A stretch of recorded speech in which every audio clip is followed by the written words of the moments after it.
Kalau kamu lagi dengerin ini sambil rebahan, sambil mikir, hidup lagi berat, lagi banyak tagihan, atau lagi ngerasa stuck, mungkin ini video yang tepat buat kamu.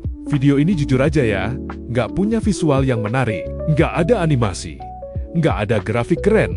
Jadi, kalau kamu nonton sambil merem, itu justru cara terbaik buat nikmatin ini. Anggap aja ini kayak podcast sebelum tidur, dan kalau kamu ketiduran di tengah, ya nggak apa-apa, karena yang kita bahas hari ini bukan hiburan cepat, tapi sesuatu yang pelan-pelan bisa ngerubah cara kamu lihat uang. Hari ini kita bakal bahas sesuatu yang sederhana, tapi berat buat banyak orang. Gimana cara dapetin 10 juta pertama? Bukan 100 juta, bukan 1 M, tapi 10 juta pertama. Karena di angka itu biasanya hidup mulai berubah. Hari ini aku ditemenin sama seseorang yang udah ngelewatin fase dari nol. Kita ngobrol santai aja ya. Santai aja dong. Kita ngobrol jujur aja, tanpa dibagus-bagusin. Oke, coba kenalin diri kamu dulu dong. Namaku Rido.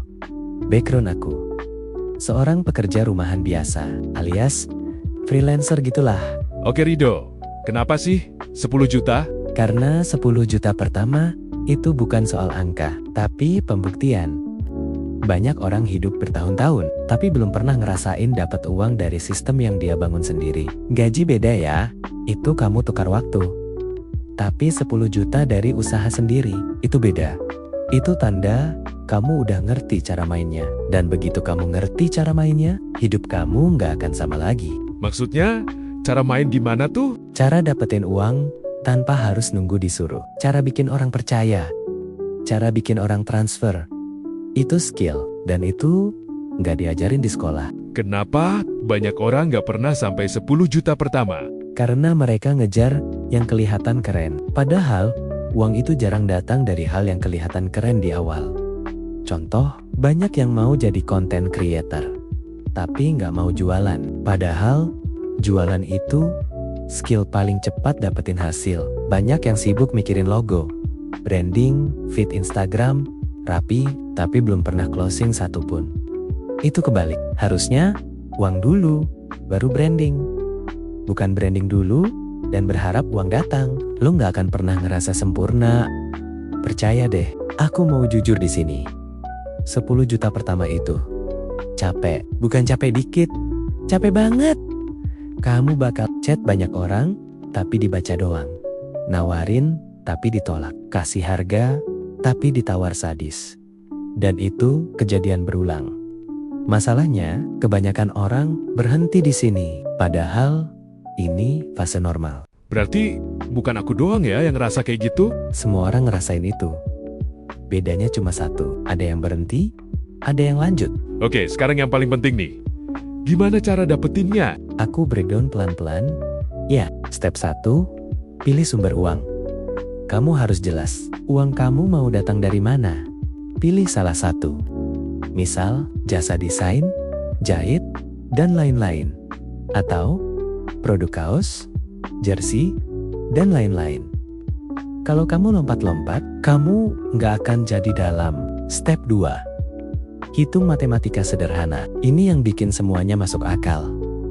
Misal target 10 juta, kamu jual jersey profit 25.000. Berarti 10 juta dibagi 25.000 sama dengan 400 pieces. Kalau satu order rata-rata 20 pieces, butuh 20 order.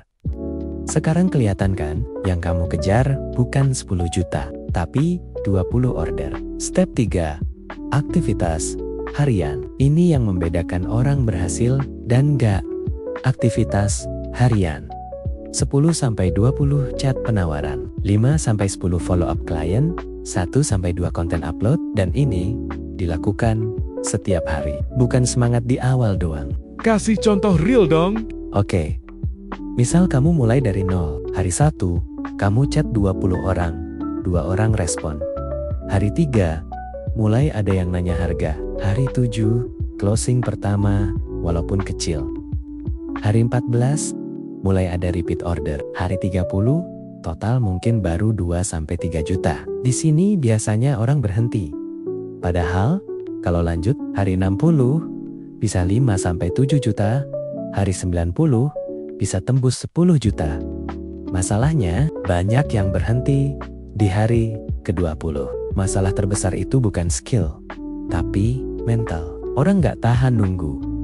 Orang nggak tahan ditolak. Padahal bisnis itu bukan soal pintar, tapi soal tahan.